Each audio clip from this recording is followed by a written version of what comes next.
Black screen. An armored van rumbles.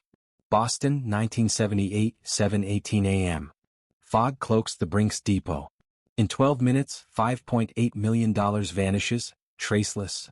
Perfect crime? Not forever. The camera catches a guard pocketing a device. Who is he? In the dim glow of archival footage, grainy black and white images flicker across the screen. A bustling industrial district in Boston, Massachusetts, circa 1978.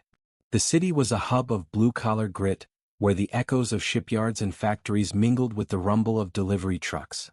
It was an era of economic unease, gas shortages, inflation biting into paychecks, and a lingering distrust of institutions post-Watergate.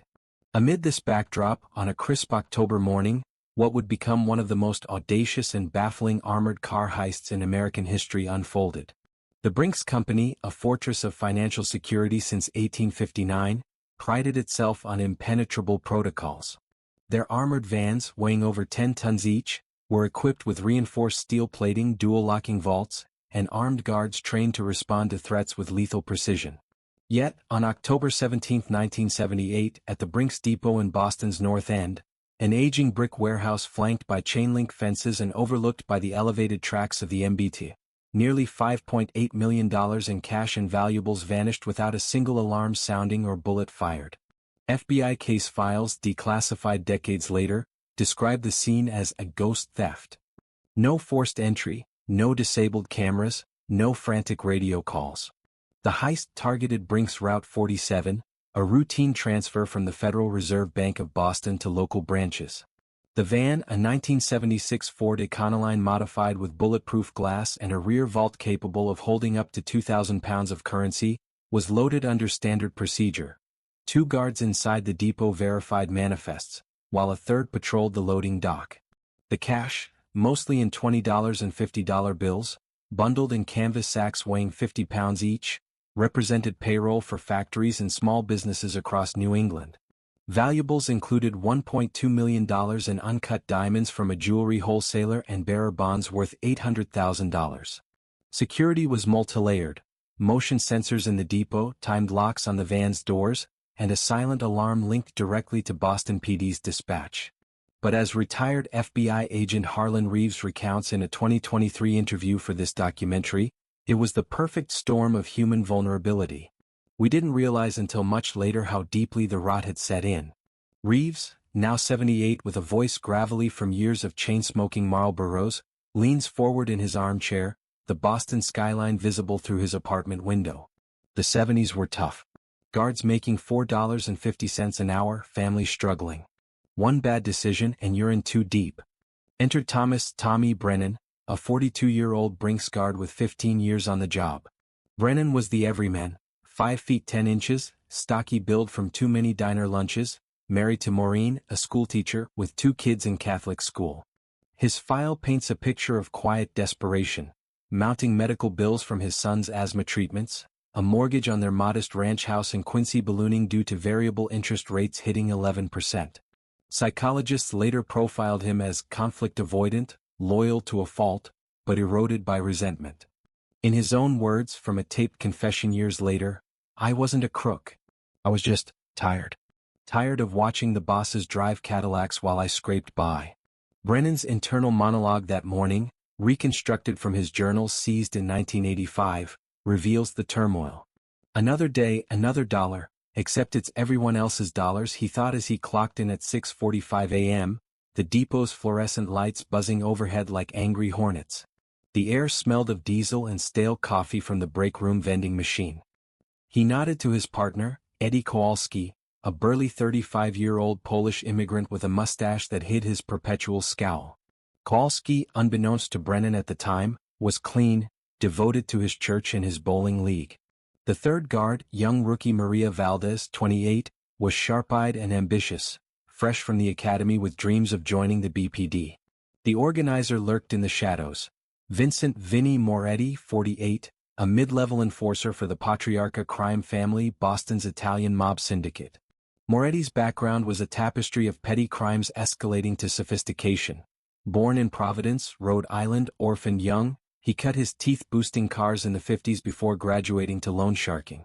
By 1978, with the mob's rackets squeezed by RICO investigations, the crime shattered lives, but the story's not over. Subscribe to follow us to the end. Moretti needed a big score. His psych profile, compiled by FBI behavioral analysts, labels him a calculating narcissist with antisocial traits, driven by greed but tempered by paranoia.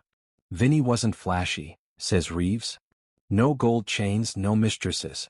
He lived in a nondescript apartment in the North End, drove a '72 Buick. But he had eyes everywhere. Moretti's preparation was methodical, spanning 6 months. It began with reconnaissance, tailing Brink's vans from the depot at 245 Summer Street, a squat 3-story building with loading bays shielded by razor wire fences.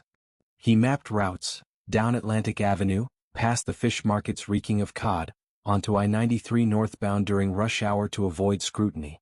Internal contacts were key. Moretti leveraged a distant cousin, a janitor at the depot, for floor plans and shift schedules.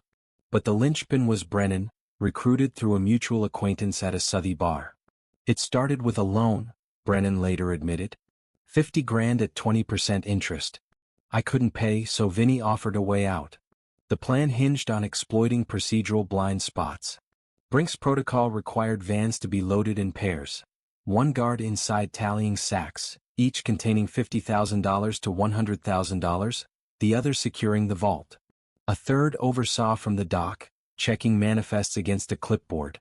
The depot's parking lot, a 200 by 300-foot asphalt expanse dotted with 15 vans, was monitored by 2 CCTV cameras, grainy feeds looping to a guard station manned by a single operator from 7 a.m. to 3 p.m. Moretti's crew identified a 12-minute window between 7:18 a.m., when the night shift ended, and 7:30 a.m., when the Federal Reserve delivery arrived via armored semi-truck. On October 16, the day before, Moretti's team, 4 men including himself, rehearsed in an abandoned warehouse in Charlestown. They used a mock van, timing each step, disabling the vault's secondary lock with a custom key forged from blueprints smuggled by Brennan, swapping sacks with dummies filled with newspaper. Precision was everything, Moretti reportedly bragged to an informant years later. One wrong move and it's Attica for life. Cut to October 17, 7:05 a.m. The depot hummed with activity, forklifts beeping as they maneuvered pallets, guards sipping thermoses of Folgers. Brennan, heart pounding beneath his starched uniform, glanced at his Timex watch. This is it. No turning back. He positioned himself at the loading bay, clipboard in hand, as the Federal Reserve truck backed in, its reverse alarm piercing the morning fog rolling off Boston Harbor. 7:12 a.m. The truck's doors swung open, revealing 58 canvas sacks and 3 locked briefcases of diamonds and bonds. Weight total, 1,450 pounds. Kowalski and Valdez began the transfer, heaving sacks into the van's vault. A 6 by 8 foot compartment with hydraulic locks rated to withstand 5,000 pounds of force. Brennan verified each one, but in reality he palmed a small magnetic device provided by Moretti, a jammer that subtly disrupted the vault's electronic seal without triggering alarms. Outside, Moretti's crew waited in a stolen '75 Chevy panel van parked 150 yards away on a side street, disguised as utility workers with hard hats and tool belts. The driver, Joey Wheels Lombardi, 39, a wiry ex-racer with a gambling addiction, tapped the steering wheel nervously. If this goes south, I'm done. Wife's pregnant, can't do time. His moral dilemma gnawed at him. Raised Catholic, he rationalized it as just business, but nightmares of prison cells haunted his sleep. 7:18 a.m. The night guard clocked out, leaving a brief unmanned gap in the CCTV booth. Brennan signaled subtly, a dropped pen near the bay door. Moretti's men moved. 2 approached on foot, blending with delivery personnel, while Lombardi idled the Chevy closer. 7:22 a.m. Inside the van, Kowalski paused, wiping sweat from his brow. Hey Tom, this sack feels light. Check the manifest. Brennan's pulse raced. Shit. He noticed. But it was a dummy. Moretti's team had swapped 3 sacks during the transfer, using a diversion. A staged argument between workers on the dock drawing Valdez's attention. Brennan feigned inspection. Nah, it's fine. Weight's on point, 48 pounds. Kowalski shrugged, the moment passing like a shadow. By 7:28 a.m. the real sacks. The crime shattered lives, but the story's not over. Subscribe to follow us to the end. Containing $4.8 million in cash, were in the Chevy, concealed under tarps. The diamonds and bonds followed, slipped into toolboxes. The van's vault was relocked with dummies, manifests altered by Brennan's forged signatures. No one noticed the slight discrepancy in weight logs. Later audits showed a 200-pound shortfall, dismissed as clerical error. 7:30 a.m., the Brink's van rolled out, bound for its route. Moretti's crew vanished into traffic, heading to a safe house in Revere, a rundown duplex rented under a false name. The heist was over in 12 minutes flat. No witnesses, no violence. The depot's logs showed a routine load, all secure, departure on schedule. But cracks appeared immediately. At 8:45 a.m., during the first drop-off at a factory in Lowell, the vault was opened. Empty dummies tumbled out. Panic ensued, calls to dispatch, sirens wailing. Boston PD arrived by 9:15 a.m., cordoning off the site. FBI was notified at 9:42 a.m., Agent Reeves among the first on scene. "We found the van intact, locks unbroken," he recalls. "It was like the money evaporated." Initial reports baffled investigators. The depot's cameras captured nothing unusual, just guards loading sacks, a brief scuffle on the dock, the diversion, and the van departing. Employee interviews yielded blanks. Kowalski swore everything was normal. Valdez mentioned the workers, but couldn't describe them. Brennan played shocked, his alibi ironclad. He was on duty the whole time. Yet, subtle twists emerged. A janitor's log noted an unfamiliar utility van lingering nearby. Financial records, pulled later, showed Brennan's unexplained $2,000 deposit 2 weeks prior. And in Moretti's safe house, as the crew divided the haul, $1 million each with cuts for fences, the paranoia set in. What if someone talks? Lombardi whispered, staring at the stacks of bills on a kitchen table scarred from years of neglect. Brennan, back home that evening, kissed his wife goodnight, but sleep evaded him. "I did it for us," he told himself, but guilt twisted like a knife. The diamonds, hidden in a basement safe, glittered mockingly. As the sun set over Boston's skyline, the city unaware of the fortune slipping through its veins, one question loomed: how did they pull it off without a trace? FBI bulletins circulated photos of the dummies, but leads dried up. Little did anyone know, a single overlooked receipt in Brennan's glove compartment, a dry-cleaning ticket from a mob-connected shop, would unravel everything. But that revelation lay years ahead, buried in the fog of time. The screen fades from the grainy 1978 footage of Boston's North End to a modern-day aerial shot of the same district, now gentrified with glass condos and artisanal coffee shops. It's 2023 and the Brink's heist, once a headline-grabbing mystery, has faded into urban legend, whispered about in true crime podcasts and dog-eared FBI case files. But for a small team of investigators, the case is far from cold. "It's the one that got away," says retired FBI agent Harlan Reeves, his voice steady but tinged with regret in a recent interview. "We had pieces of the puzzle in '78, but it took decades to see the picture."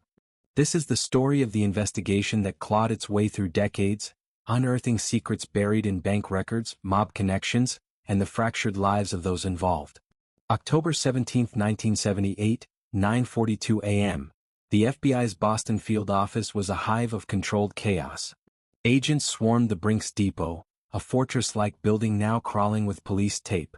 The stolen $5.8 million, $4.8 million in cash, $1.2 million in uncut diamonds and $800,000 in bearer bonds, was a staggering loss, equivalent to $25 million in 2023 dollars.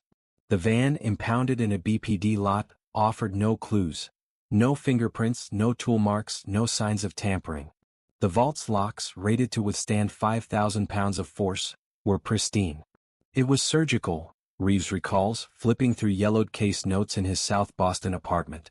"We figured it was an inside job from day one, but proving it? That was the bastard." The investigation zeroed in on the three guards: Thomas Brennan, Eddie Kowalski, and Maria Valdez. Brennan, the 42-year-old everyman with a strained marriage and mounting debts, was the obvious suspect. His financials, pulled by October 20th, showed red flags: a $2,000 cash deposit to his checking account on October 1st, despite his $18,000 annual salary. Yet Brennan's demeanor was unshakable. During a 6-hour interrogation at the FBI's Cambridge Street office, he stuck to his story. "I loaded the sacks, checked the manifest, same as always." His eyes, agents noted, darted to the floor when pressed about his debts. "I'm not a rat," he thought, replaying Moretti's warning, "talk and your kids grow up orphans." Kowalski, the gruff 35-year-old, was clean but unhelpful. "I didn't see nothing weird," he told agents, his Polish accent thick with frustration. Sacks went in, van went out. Ask Tommy, he was on the clipboard. Valdez, the rookie, was more observant. She mentioned the workers arguing on the dock, a detail that piqued Reeves' interest. "They weren't Brink's guys," she said, chewing her lip. "Hard hats, tool belts, but no badges. I thought they were utilities." Her sketch of one man, tall, wiry, with a scar above his left eyebrow, matched no known employees. It was the first lead, but it led nowhere. No utility companies reported crews in the area that morning. The FBI's initial theory: a mob hit. Boston in 1978 was a battleground for organized crime, with the Patriarca family locked in turf wars against Irish gangs. Vincent Moretti, a known Patriarca enforcer, surfaced in informant chatter. A wiretap from November 1978 caught him boasting at a North End social club. Big things move quiet. But without physical evidence, Moretti was untouchable. His apartment, searched under a flimsy pretext, yielded nothing. No cash, no diamonds, just a fridge stocked with Budweiser and a stack of racing forms. Meanwhile, in Revere's safe house, Moretti's crew was unraveling. Joey Wheels Lombardi, the 39-year-old driver, was a nervous wreck. Sitting on a sagging couch, counting his $1 million cut, he muttered to himself, "This ain't worth it. Feds are circling." His gambling debts, owed to a Charlestown bookie tied to the mob, made him a liability. Moretti, ever paranoid, kept him close. "You breathe wrong, Joey, and you're in the harbor," he'd said, half-joking, as they split the diamonds in a basement lit by a single bulb. The bonds, untraceable, were fenced through a Providence contact for 60 cents on the dollar. The cash, laundered through a chain of delis and bars, began trickling into offshore accounts in the Caymans. Back at the FBI, forensic accountants dug into Brink's records. By December 1978, they found a discrepancy. The depot's weight logs showed the van at 1,250 pounds on departure, not the expected 1,450. Clerical error, the depot manager insisted, but Reeves wasn't buying it. The dummy sacks, canvas stuffed with newspaper, were the key. Lab analysis revealed traces of printer ink from a Boston Globe press, suggesting access to industrial printing. A raid on a Somerville print shop turned up nothing but dead ends. The investigation stalled until January 1979, when a tip came from a low-level Patriarca associate, Jimmy "Snitch" Russo, arrested for racketeering. Facing 15 years, Russo talked. Moretti's crew hit Brink's. Big score, inside guy. He named no names, claiming ignorance of details, but mentioned a dry-cleaning shop in Southie as a mob front. Agents surveilled the shop, spotting Brennan entering on January 12 with a suit bag. A search of his car later that day found the receipt, a $12.50 ticket for a rush clean. Tucked inside the glove compartment, it was the first tangible link. Technology in 1978 limited the investigation. CCTV footage, grainy and low-res, was useless for facial recognition. Fingerprints were absent, likely due to gloves. But by 1980, the FBI's nascent computer systems flagged anomalies in Brennan's bank records. Irregular deposits totaling $15,000 over 18 months, funneled through his sister's account in Worcester. "We thought we had him," Reeves says, but his lawyer claimed it was a family loan. No proof, no charges. Fast forward to 2005. A cold case unit, armed with modern tools, reopened the file. Financial forensics, now powered by algorithms, traced laundered funds to a Cayman account closed in 1983. The account's signatory? A shell company linked to Moretti's cousin, the depot janitor. DNA tech, still in its infancy, was applied to the dummy sacks, preserved in evidence lockers. A partial print, missed in '78, matched a known associate of Moretti's, a fence named Carlo Esposito, now deceased. The breakthrough came in 2010, when Maria Valdez, now a retired BPD detective, contacted Reeves. At 60, her memory was sharp. "I kept thinking about that argument on the dock," she said in a taped interview. "One guy had a limp. I didn't mention it back then, thought it was nothing. Cross-referencing medical records from mob informants, the limp pointed to Lombardi, who'd shattered his ankle in a 1975 car crash. Lombardi, now 71 and living in a trailer park in Nevada, was hauled in for questioning. He cracked within hours, spilling details of the heist but claiming coercion. Moretti had me by the balls, he wept. Debts, threats, said he'd get my family. Lombardi's confession implicated Brennan and Moretti but lacked hard evidence to convict. Brennan, now 67 and working as a security guard at a mall, was re-interviewed in 2011. His story wavered. He admitted to knowing people, but denied involvement. I'm too old for this, he thought, staring at photos of the van spread across the table. His health was failing. Maureen had left him in 1985, taking the kids. Guilt had eroded him, but fear of Moretti, who'd vanished in 1982, presumed dead, kept him silent. The psychological toll was evident across the board. Kowalski, who died of a heart attack in 1995, had battled alcoholism, haunted by suspicions he'd missed something. Valdez carried survivor's guilt, wondering if her inexperience let the heist succeed. Moretti's crew faced their own demons. Esposito, the fence, was found dead in 1987, a suspected mob hit. The diamonds, traced to a 1990 auction in Antwerp, had been recut, their origins erased. The bonds surfaced in Miami in 1981, cashed by a shell company tied to the Patriarchas. By 2023 the FBI's net tightened. A sting operation using data analytics to track money trails uncovered a living associate, Paul Pipes DeLuca, 68, a plumber who'd helped stash the cash in 78. DeLuca, facing tax evasion charges, turned state's evidence. His testimony detailed Moretti's planning, meetings in a Charlestown diner, blueprints smuggled via Brennan's cousin. But DeLuca dropped a bomb. There was another guy. Not mob. A suit, someone high up at Brink's. This hinted at a corporate insider, a twist no one saw coming. The investigation's modern phase leaned on tech unavailable in 78. Cell tower data didn't exist then, but archived phone records from a North End payphone showed calls to Brennan's home weeks before the heist. Facial recognition, applied to digitized CCTV stills, flagged a partial match to Lombardi near the depot. Financial algorithms mapped a web of transactions linking Moretti's crew to offshore accounts, though most trails went cold by the 90s. As the pieces fell into place, tension mounted. Reeves, now consulting for the cold case unit, felt the weight of unfinished business. We're close, he told a 2023 documentary crew, standing in the depot's now vacant lot. But someone's still out there laughing? Brennan, monitored via wiretap, was heard muttering to himself, "They'll never find it." Not all of it. The diamonds, only partially recovered, hinted at a hidden cache. And the suit? A Brink's executive, long retired, whose name surfaced in DeLuca's testimony, was now under scrutiny. The screen cuts to a stormy Boston night, 2023. A sealed FBI report, obtained by this documentary, lists new evidence. A safe deposit box in Brennan's name, untouched since 1980, located in a Worcester bank. Its contents? Unknown. As agents prepare to open it, a single question burns. Is this the key to the heist's final secrets, or another dead end? The screen opens on a gray Worcester morning in November 2023, rain streaking the windows of a nondescript bank branch. Inside, FBI agents, led by Special Agent Carla Nguyen, 38, stand before a safe deposit box registered to Thomas Brennan in 1980. The box, number 472, hasn't been touched in 43 years. "This is it," Nguyen says, her voice clipped but taut with anticipation as a bank manager drills the lock.